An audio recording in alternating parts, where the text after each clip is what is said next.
Hello, everybody. Myanmar, Lunemia, Mingalaba.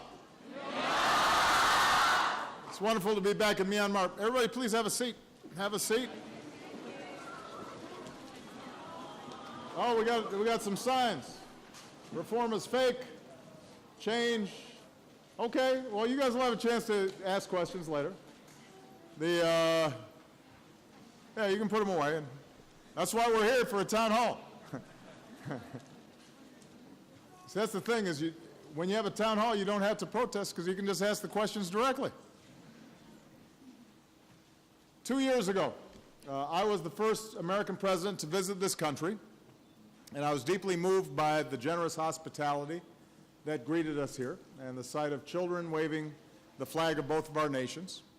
And I was inspired by the incredible diversity and culture and the various religious sites from different faiths and communities. And I was inspired again today when I had the opportunity to visit the Secretariat, the birthplace of modern Burma, the blueprint for democracy, the home to Burmese, Chinese, Indians, Buddhists, Muslims, Hindus, and Christians who lived together peacefully. An incredible example of multicultural and multi-faith diversity and tolerance. And it's a profound symbol of this country's rich diversity and this region's potential. Whenever I travel the world, from Europe to Africa, South America to Southeast Asia, one of the things I most enjoy doing is meeting young men and women like you. It's more fun than being in a conference room, and it's also more important because you are the young leaders who will determine the future of this country and this region. So I'm going to keep my remarks short at the top because I want to take as many questions and comments from you. As President of the United States, I've made it a priority to deepen America's ties with Southeast Asia, in particular with the young people of Southeast Asia. And I do this for reasons that go beyond the fact that I spent some of my childhood in Southeast Asia, in Indonesia, and that gives me a special attachment, a special feeling for Southeast Asia and this region. But I do it mainly because the 10 nations of ASEAN are home to about 1 in 10 of the world's citizens. About 2/3 of Southeast Asia's population is under 35 years old. So this region, a region of growing economies and emerging democracies and a vibrant diversity that includes oceans and islands and jungles and cities and peoples of different races and religions and beliefs, this region will shape the 21st century. And that's why I launched the Young Southeast Asian Leaders Initiative, to deepen America's engagement with the next generation of leaders in government and civil society, in education and in entrepreneurship. And more than 10,000 young leaders like you have joined this Young Southeast Asian Leaders Initiative network, working to solve the challenges and seize the opportunities of this region in a spirit of mutual cooperation and respect. So earlier this year, I held a town hall just like this one in Malaysia, and today I'd like to take our next steps together with you. When I took office nearly 6 years ago, I said the United States would extend our hand to any nation willing to unclench its fist. And here, after decades of authoritarian rule, we've begun to see significant progress in just a few years. There's more of a sense of hope in Myanmar that was once so closed to the world about the role that it can now play in the region and in the world. But we know that a journey to progress is not completed overnight. There are setbacks and false starts and sometimes even reversals. And that was true in America during our 238-year history. It's happened here in the past 2 or 3 years. We've seen some progress, and we should acknowledge that progress. We also know, though, that despite the fact that political prisoners have been released and people are more engaged in political dialogue, there's a parliament and civil society is emerging. Despite all that, some reforms have not come quickly enough. There are still attacks against journalists and against ethnic minorities. America is still deeply concerned about the humanitarian situation in Rakhine State and the treatment of minorities who endure discrimination and abuse. On this visit, I've met separately with President Thein Sein and Aung San Suu Kyi, as well as members of parliament and civil society leaders, and we discussed key reforms that have to be made to ensure that human rights and freedom are respected and the people of this country can reach for their rightful place in the region and the world. And I was also proud to announce that the Peace Corps will come here to Myanmar to deepen the ties between our people. It gives an extraordinary opportunity for young Americans to interact with young people here in Myanmar. And that people-to-people exchange is often as important or more important as government-to-government exchanges. So progress is not inevitable. History does not always march forward. History can travel sideways and sometimes backwards. Building trust after years of conflict takes time. Being able to look past the scars of violence takes courage. Securing the gains of freedom and democracy requires good faith and strength of will and tolerance and respect for diversity, and it requires vigilance from all citizens. The American people know well that rights and freedoms are not given. They have to be won through struggle and through discipline and persistence and faith.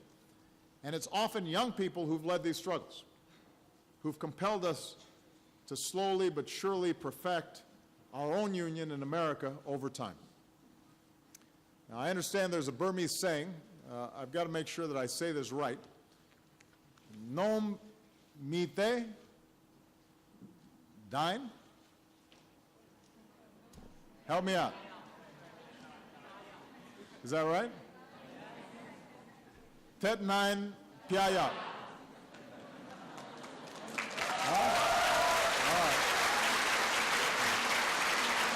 So,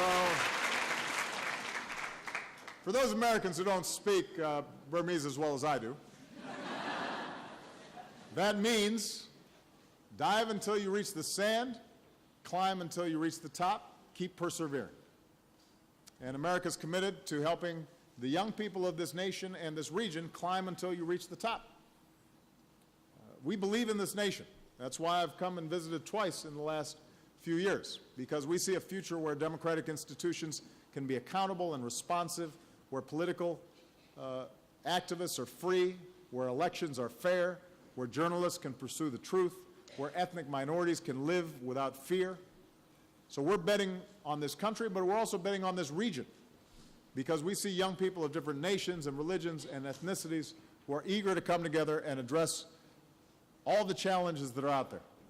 Environmental protection, human rights, improving education, combating poverty, advocating for a greater role for women in business and government and in society, increasing resilience in the face of natural disasters, spurring economic progress so more young people can follow in your footsteps and get a good education and have opportunity.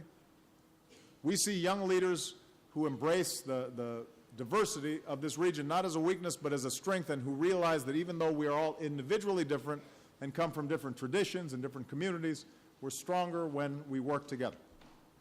So the future of this region, your region, is not going to be determined by dictators or by armies.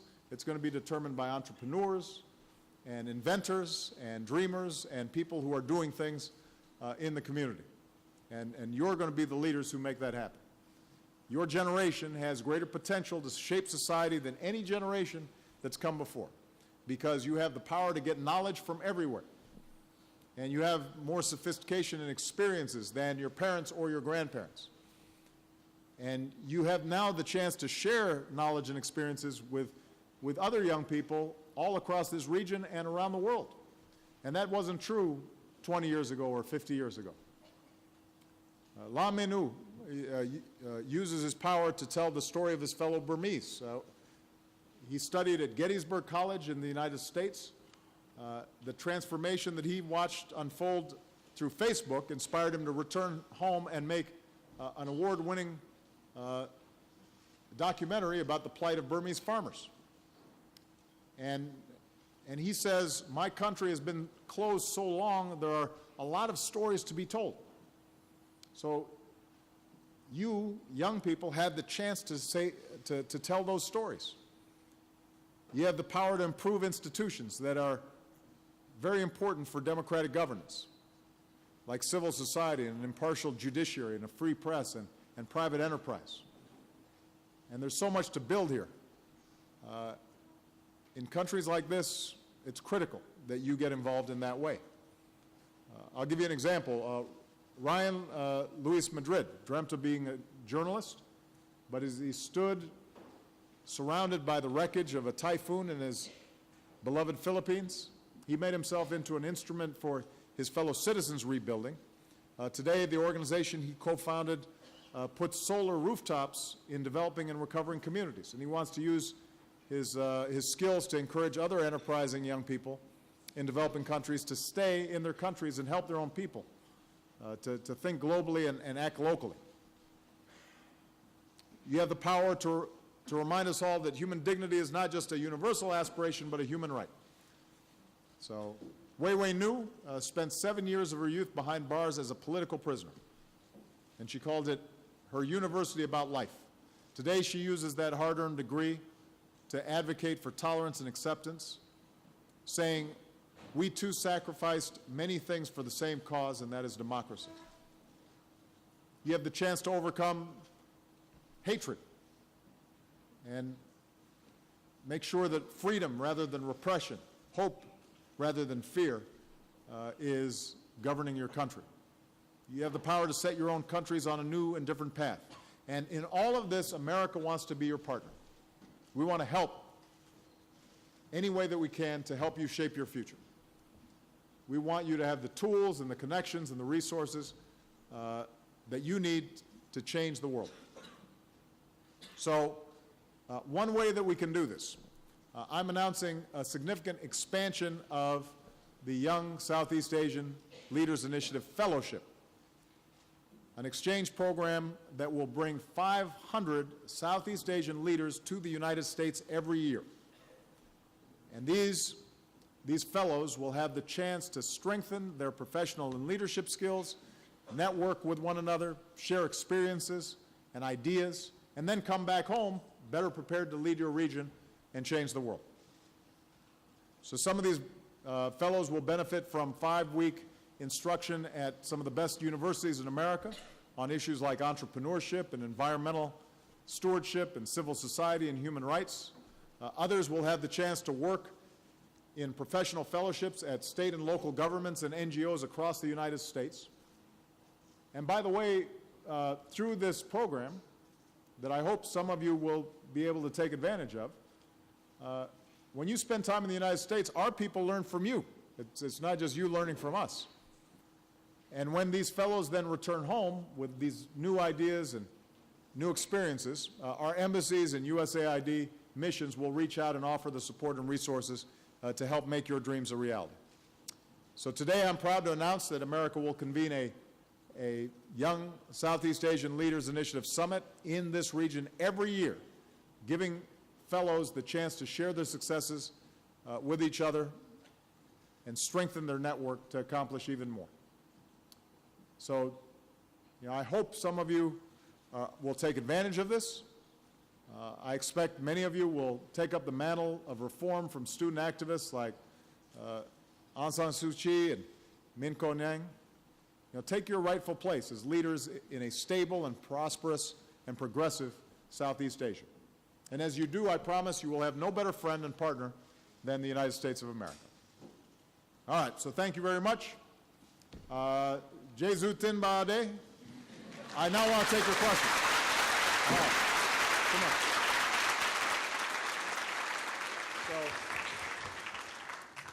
And I hope you don't mind, because it's a little warm in Myanmar, I'm going to take off my jacket. So,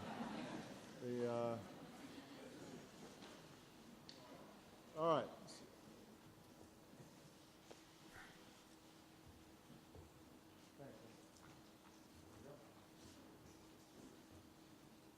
Okay, so there should be a, I've got a microphone and there should be mics in the audience. And I'll take as many questions as I can before I have to go to Australia. All right, who wants to go first? This young man right here.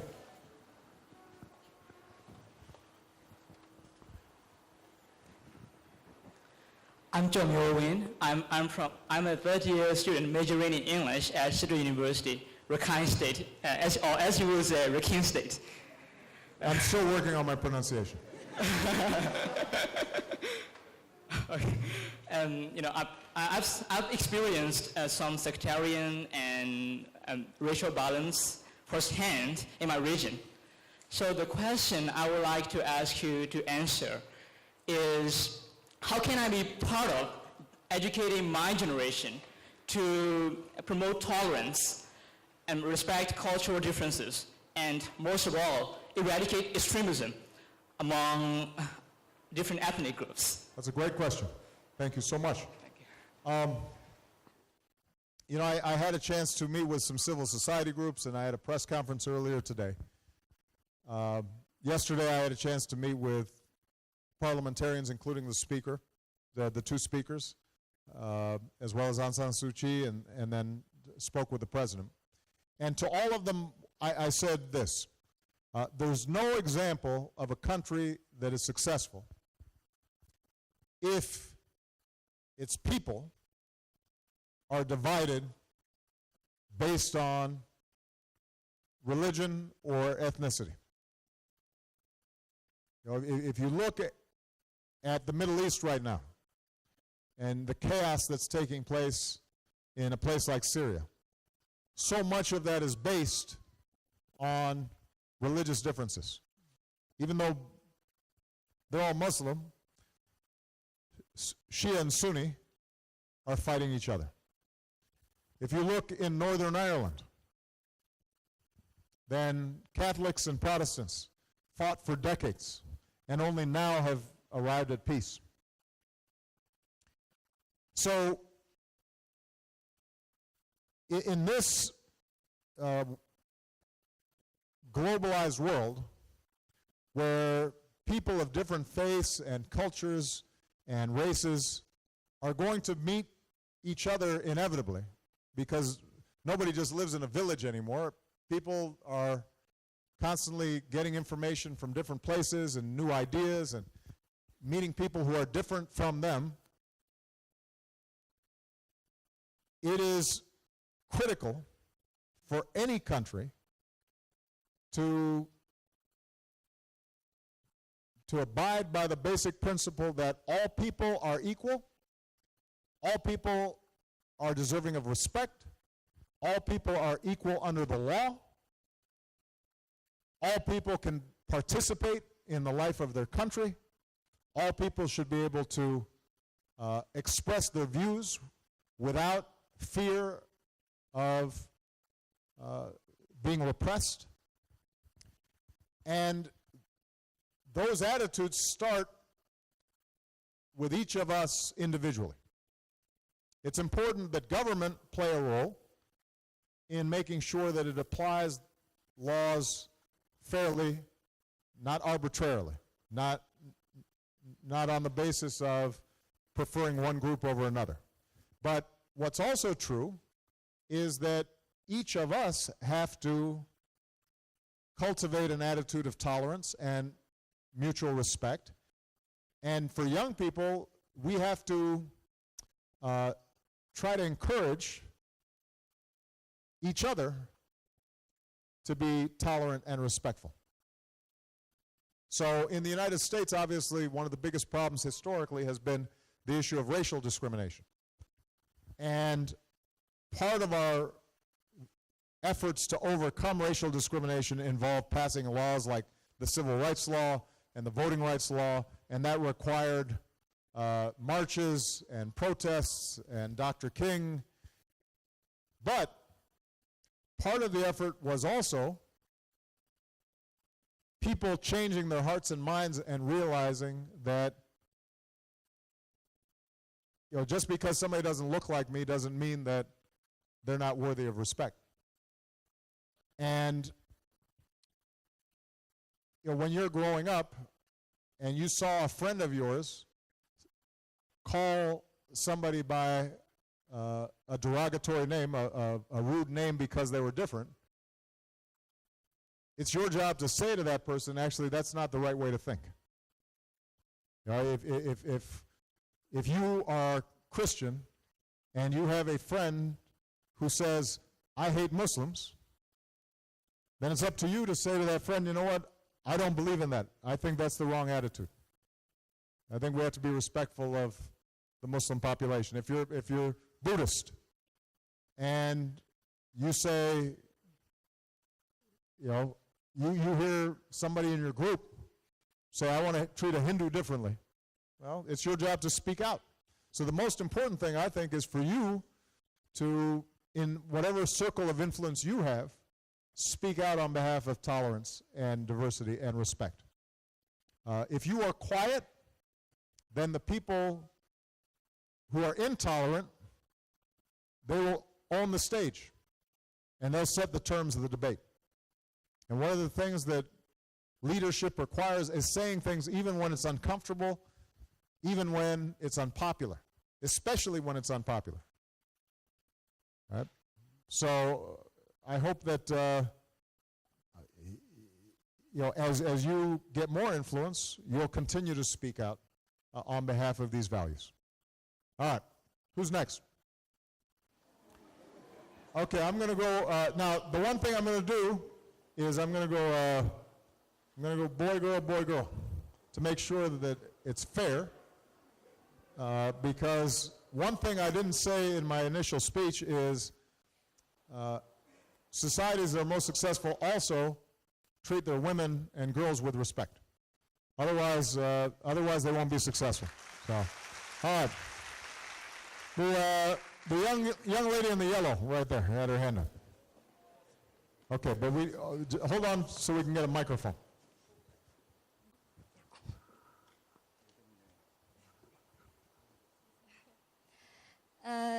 Thanks giving a chance to me to ask a question. I am Puimo. I'm Kachin and Burmese. I would like to ask about the ASEAN affair. So my question is, there are different political systems and different level of democratic freedom in ASEAN. Do you think those differences will cause challenges to ASEAN integration? And do you believe this is the right time to push for ASEAN integration? Thank you. Okay. Well, you know, the 10 countries in ASEAN, I just had a chance to meet with all their leaders at the U.S.-ASEAN Summit. And you know, the good news is that ASEAN has become more ambitious over the last several years in trying to promote integration, to work together on issues like disaster relief or public health or maritime security or improved education. And you know, I think it's inevitable that integration is going to happen more and more. And my hope is that by encouraging integration, that the countries who are doing better on issues like democracy and human rights have a positive influence in bringing up those countries that don't have such a good record. And we've actually, I think, seen that happen. Listen, when I first came into office, Myanmar was still very much a dictatorship. And there was some controversy about me participating in an ASEAN summit because there was still no freedom in Myanmar. And I think that President Thein Sein, because he was with leaders like SBY of Indonesia, see there? All right, the Indonesians started cheering. You know, who had traveled the path of democracy. I think President Thein Sein began to see how more open societies were becoming more successful, and I think had a positive influence on, I think his participation in ASEAN had a positive influence in providing an opening to begin the process of transition here in Myanmar. But it's important, I think, that even as we engage with countries that are less open or less democratic, that we also continue to apply constructive criticism where they fall backwards, where they fall short. And sometimes that's hard to do. I think a lot of the leaders of ASEAN don't like to criticize each other because they think that it's not respectful. And no country is perfect, so they worry that if we criticize one country, then somebody will criticize us. But I think the goal should be for all of us to try to improve what we do on behalf of our people every single day. I'm very proud of the United States. I believe that the United States is a force for good around the world. But I wouldn't be a good president if I don't listen to criticism of our policies and stay open to what other countries say about us. Now, sometimes I think those criticisms are unfair. Sometimes I think people like to complain about the United States because we're doing too much. Sometimes they complain because we're doing too little. Every problem around the world, why isn't the United States doing something about it? Sometimes there are countries that don't take responsibility for themselves and they want us to fix it. And then when we do try to fix it, they say, why are you meddling in our affairs? Yeah, that's kind of frustrating sometimes. But the fact that we are getting these criticisms means that, we're constantly thinking, okay, is this how we should apply this policy? Are we doing the right thing when we provide aid to a country, but the country's still ruled by a small elite, and maybe it's not getting down to the people? Are we doing the right thing when we engage in training a military to become more professional, but maybe the military is still engaging in repressive activity? If we're not open to those criticisms, then we won't get better, we won't improve. And I think all of us should be interested in trying to get better because none of us are perfect and no country is perfect. So I do think ASEAN has an opportunity to play a very important role. But integration is inevitable just because of the nature of economies today. There's too much travel, there's too much internet, there's too many smartphones. When I was driving through here, everybody had a smartphone. I saw a bunch of people, they didn't have any shirt, but they had a smartphone. So what that means is, most manufacturing today of various products, the parts are made in like 5 different countries.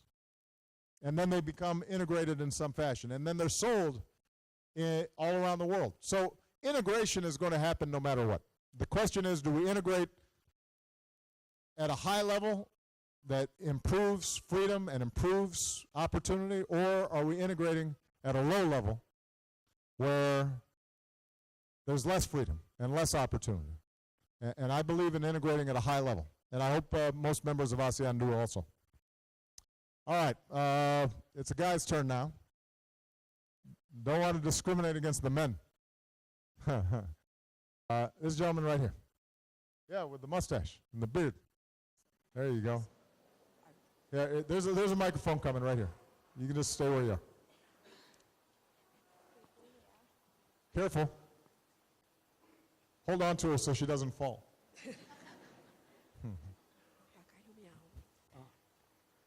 Hello, Mr. President Obama. My name is Chotu Yahain at Agatian, and I'm studying law. My question is, now we are in the democratic transition, so our country is facing so many challenges in every sectors. So if you were the president of Myanmar,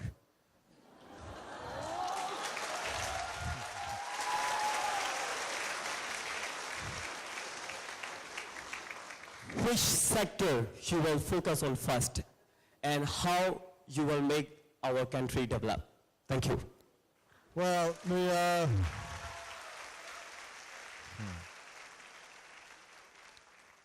let me just say, you're always popular in somebody else's country.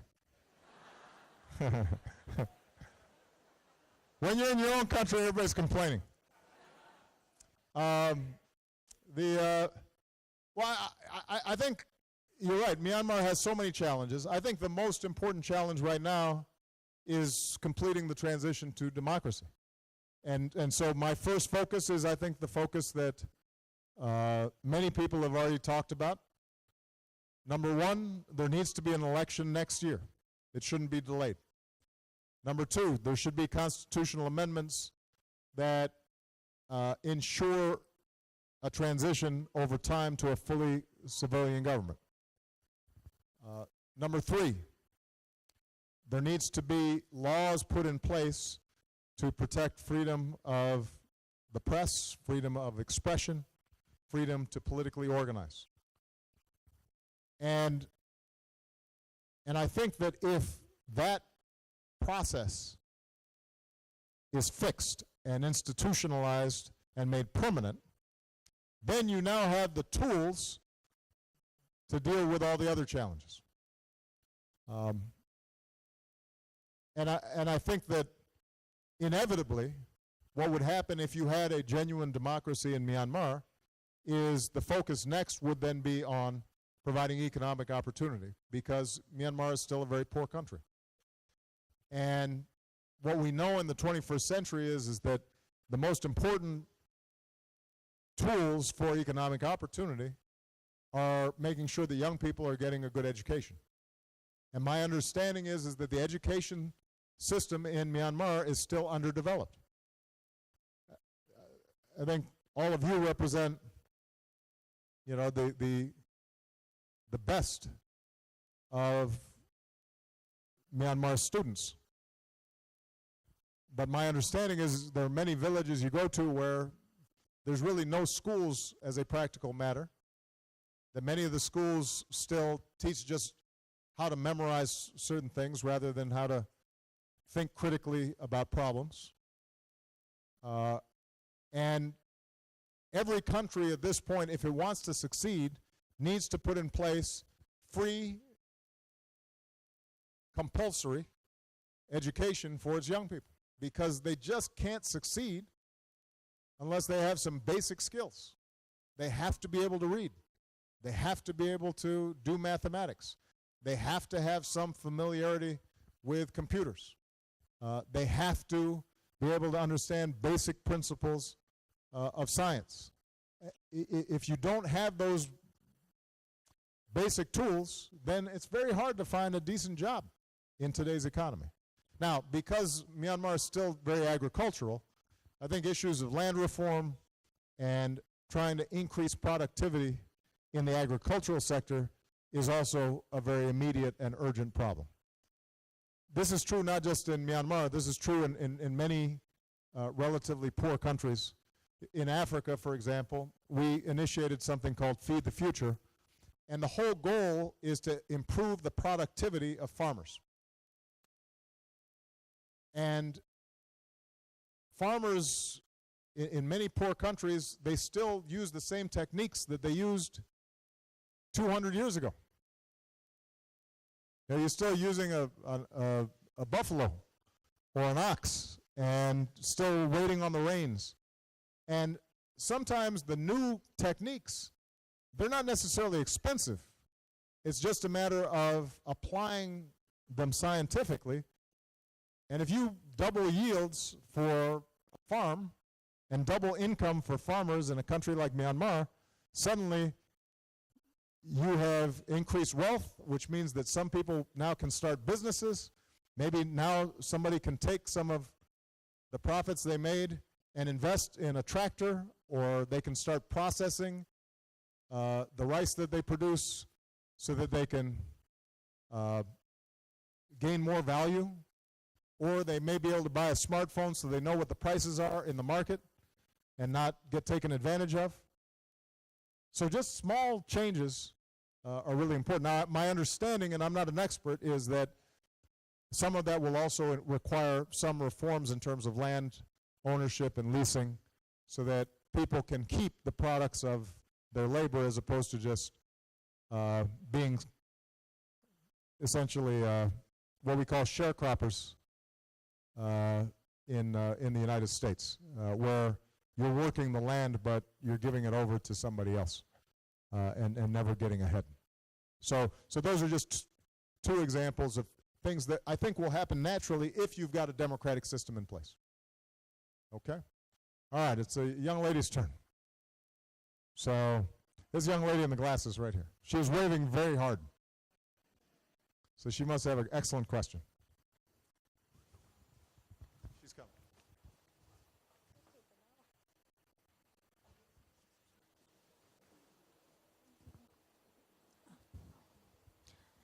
Good morning. My name is Nya Chu Tin. It's afternoon, though. Yeah. Maybe you've been waiting here since morning, but now it's the afternoon. Yeah, but you can call me Amy. I'm from the UC member. I would like to ask one question. My question is, now we are working IT field, so America is already developed in IT. So can you provide any development sector of IT and job opportunity for youth? Yeah. Well, you know, I was just talking to the civil society groups, and there was one person there who mentioned that internet penetration in Myanmar is still only about 9%, which means there's enormous room for growth.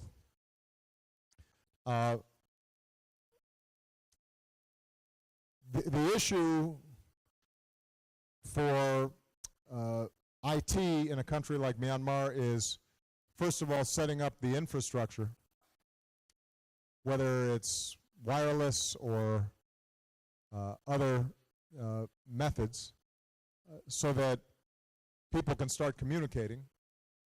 And once the hardware is in place, then where the real development happens is in the software. And that's where it's really a matter of education, training, and developing a homegrown capacity. And so what we'll do is we'll work with both civil society groups as well as the government to find opportunities where we can promote the building of the infrastructure that's required. But what's really going to be important is also making sure that young people are trained. And part of what's going to happen is, in the United States, most of the IT development happened through the private sector. Government invested in research, and so the idea of the internet was developed with the help of government funding. But what became then the World Wide Web, and then all the applications and social media and all that, was really developed through the private sector. So part of what has to happen once democracy is installed in Myanmar is then also looking at how are you structuring laws to encourage innovation and entrepreneurship. So, for example, one of the debates that we're having in trade negotiations with Asian countries in the Trans-Pacific Partnership, the big trade initiative that we're moving forward, is the need to protect intellectual property. You know, if you invent a better tractor, then in the United States you go to a patent office and you register your patent, you show that this is a new invention, and if anybody then wants to produce this new tractor, they have to pay you for using your idea. The same is true for intellectual property. If you come up with the idea of Facebook, then you need to be able to get a benefit from this idea. And one of the problems I think that you still have in many countries in Southeast Asia and around the world is weak intellectual property protections, which means that if you're an entrepreneur with a good idea, you don't want to start your business here because next thing you know, somebody steals your idea and they just start their own business.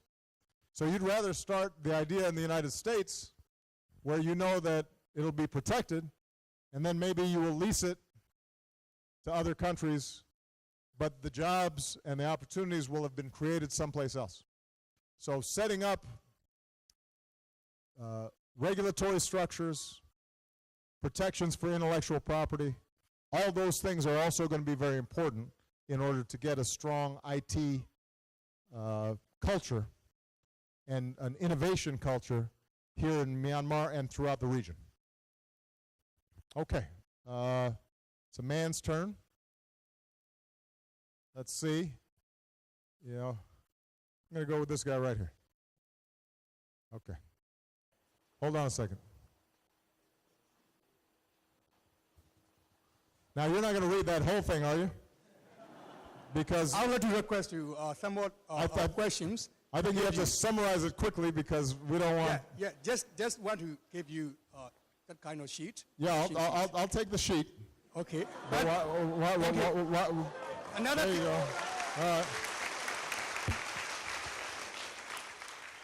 All right. I have only one question. I would for just, you. but man, there were 20 questions on here. Just want to know our question. Why don't you just ask me one of them? I'll read the rest.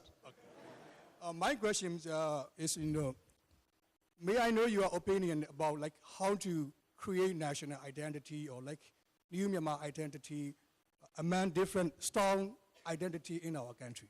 Thank you. I think that's a great question. I was talking about this with the civil society groups because,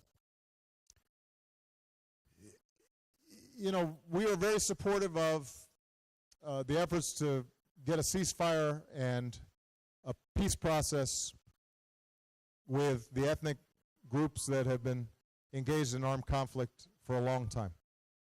And we've already talked about some of the problems that the Muslim populations have faced in Rakhine State.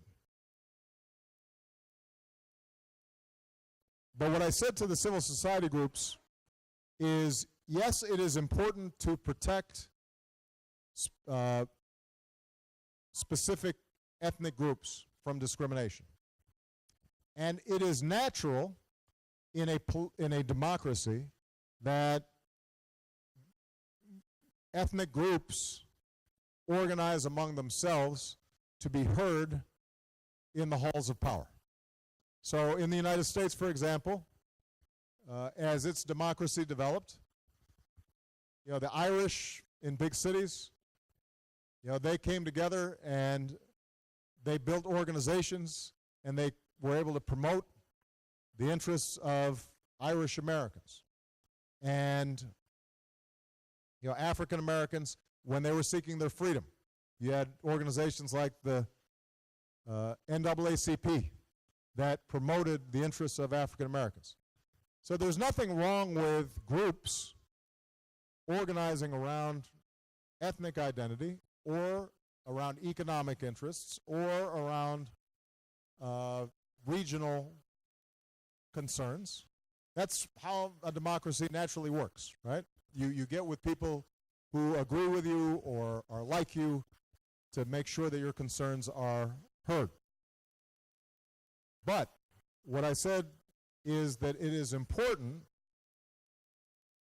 for a democracy that people's identities are also a national identity. If you walk down the streets of New York City, you will see people looking more different than this group right here. You'll see blue-eyed blonde people, you'll see dark-skinned black people, you'll see Asians, you'll see Muslims, but if you ask any of those people, what are you? I'm an American. Now, I may be an African American or an Asian American or an Irish American, but the first thing they'll say is, I'm an American. And if you don't have that sense of national unity, then it's very hard for a country to succeed, particularly a small country like Myanmar. I mean, if people think in terms of ethnic identity before national identity, then I think over time, then I think over time, the country will start breaking apart, and democracy will not work. So there has to be a sense of common purpose. But that's not an excuse then for majority groups to say, don't complain to ethnic minorities, because the ethnic minorities may have some real complaints. And part of what is important for the majority groups to do, if in fact you have a national identity, that means that you've got to be concerned with the minority also, because it reflects badly on your country if somebody from a minority group is not being treated fairly. America could not live up to its potential until it treated its black citizens fairly. I mean, that's just a fact, that was a stain on America when an entire group of people couldn't vote or didn't have legal protections, because it made all the declarations of independence and Constitution and rule of law, it made that seem like an illusion. And so when the civil rights movement happened in the United States, that wasn't just a victory for African Americans, that was a victory for America, because what it showed was that the whole country was going to be concerned about everybody, not just about some people. And it was a victory for America's national identity that it was treating minorities fairly. And that's, I think, how every country in ASEAN, including Myanmar, needs to think about these problems. You need to respect people's differences. You need to be attentive to the grievances of minorities that may be discriminated against. But both the majority and the minority, the powerful and the powerless, also have to have a sense of national identity in order to be successful. Okay. We got time for two more questions. Two more. He said one, but I'm going to take two.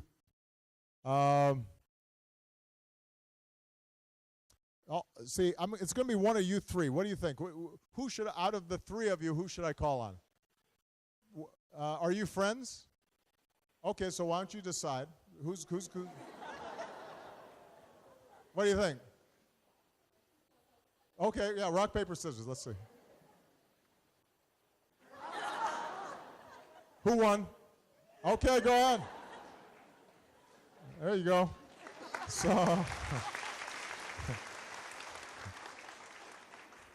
what did you win with? Were you scissors or rock? Were you rock or scissors or paper? Rock. Rock. I All rock. Right. You rock. Yes. Yes. Mingalaba, Mr. President, I am Tata Nutwe from Burma in Perspective class in American Center. Right now, we're working on a documentary on Yangon University Convocation Hall where you spoke the last time you came. Last time I was here. So as you know, Yangon University has reopened last year, 2013. So do you think it is a good start to rebuild the higher education statuses in Burma? Well, I think it's a great start, but I think, as I said before, one of the biggest challenges Myanmar's going to face is rebuilding its education system. And I think it has to start early. It has to start from the youngest ages. One of the things that we've learned from science is that the most that you will ever learn in your entire life happens from the time you're born until you're 3 years old. Between your birth and the age of 3, that's when your brain is developing the most. And what we've learned, for example, is that when parents read to young children, even before the children know how to read, the children are building a vocabulary that will put them in a strong position then to learn how to read later on, because they've heard the words over and over again. And so I just make that point because it shows that if you're only worried about university education, but you're not worrying about what happens to children when they're 3, 4, 5, 6 years old, then you're missing the foundation for a good education system. And this is true in the United States as well. We've got the best university system in the world. Obviously, I'm biased because I'm the President of the United States, so I think everything in the United States is the best in the world. But I think anybody objectively would say that we have a system of universities and colleges that is unequaled anyplace else. But we still have problems, and one of the things that I'm spending a lot of time on reform is the elementary, secondary school levels, and also even earlier having what we call early childhood education to get children off to a good start, so that by the time they go to school, they already know their alphabet and they can already start reading at an early age. And I hope that that ends up being a basic emphasis here in Myanmar. But I also think that, from what I've heard, one of the reforms that will need to take place in universities here is to make sure that in all the departments there is the ability for universities and students to shape curriculums and to have access to information from everywhere around the world, and that it's not just a narrow process of indoctrination, because the best universities are ones that teach you how to think, not what to think. Right? A good education is not just knowing facts, although you need to know facts. I mean, you need to know that 2 + 2 is 4. It's not 5. That's an important fact. But you also need to know how to ask questions and how to critically analyze a problem, and how to be able to distinguish between fact and opinion, and how to compare two different ideas. And I think there's a danger sometimes in countries that don't have a long tradition of higher education to try to narrow the learning process as opposed to open it up. And I think that that's something that I'm sure university students here in Myanmar will want to express during the course of this transition period and the reforms that are taking place. All right, I've got time for one more question. Wait. No point in yelling. First of all the women have to put their hands down because I told you it was going to be boy, girl. And the second thing is, how many students are there from countries other than Myanmar who are here? Okay, so I think that in the interest of ASEAN unity, and because there's a young Southeast Asian Leaders Forum, I've got to ask. No. You can. First of all, you can't. I told you already that women aren't going to get a chance to ask the next question. Where are you from?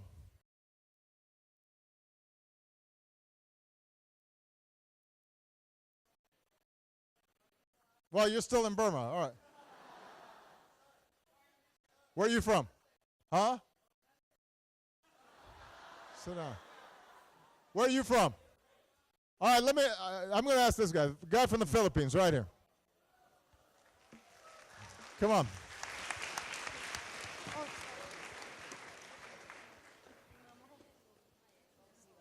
You just started yelling. I didn't even call on you. Good afternoon, Mr. President. My name is Ryan Louis Madrid. I'm from the Philippines. I'm one of the persons you I was mentioned. just talking about you. Yes, and yes, it gave me a little tear in my eye. So thank you so much for putting us as making me as like one of the models maybe for what youth can do for change. But my question really is, I just learned recently that the U.S. and ASEAN will be making a climate change statement. I'd like to know if you could tell us what this is all about and how this would be different from the Kyoto Protocol and other climate change efforts in making real efforts towards curbing climate change. Thank you. Good. So first of all, let's just establish the science and the facts. The planet is getting warmer. The reason the planet is getting warmer is because human activity is releasing greenhouse gases that is trapping heat and increasing temperatures. And because you start getting a negative feedback loop, as it gets hotter, ice melts, the permafrost in places like Siberia start releasing methane gases, ice packs in Greenland start melting. That then makes it even warmer, and we're on a trajectory in which the temperatures could rise so high that it would have catastrophic impacts around the world, because temperatures start changing, weather patterns shift, traditional monsoon seasons might completely reverse themselves. Areas that once used to have arable land suddenly now have long droughts. Areas that used to be temperate suddenly get floods. We're seeing the impacts in developed countries. We see it in my own country. And we're seeing impacts in poor countries. And we're seeing impacts, obviously, in island nations where if the temperatures continue to rise, we'll end up with oceans that are 2 feet or 3 feet higher, and it could swallow up entire countries. So this is perhaps the central challenge, the most important challenge facing humanity in the 21st century, is getting control of this. Now, the good news is that we can begin to slow down that process so that the temperatures only go up a certain level, and although we'll have to make some adaptations, it doesn't become catastrophic. But in order to do that, we have to start transitioning our economies to clean energy rather than dirty energy. It means that we have to start developing wind power and solar power. It means that societies have to use energy more efficiently. It means that we have to find ways to use safe nuclear power, because that doesn't emit greenhouse gases. So there's no single answer. There's a group of answers to the problem. And some of you may be aware that the United States and China are the two biggest emitters in the world. the United States had been the biggest emitter. China overtook us. In fairness to China, each individual Chinese person probably uses less energy and emits less greenhouse gases than an individual American, but there are a lot more Chinese than there are Americans. And if, as China continues to develop, they start matching the United States in how much carbon they release, we'll never survive. None of us. Same is true with India, just because of the size of its populations. And the same is true with Southeast Asia, which, as I said before, contains 1 out of every 10 people in the world. So all of us are going to have to be a part of this. And the United States and China, in a meeting with President Xi, we announced that we are both going to set bold targets for greenhouse gas reductions from 2020 forward.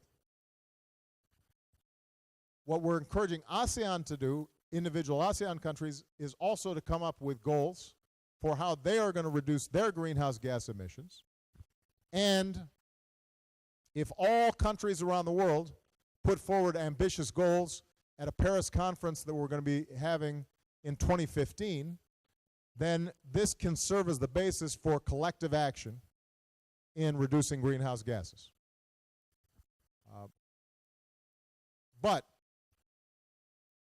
although we know what we need to do, the transition will be difficult.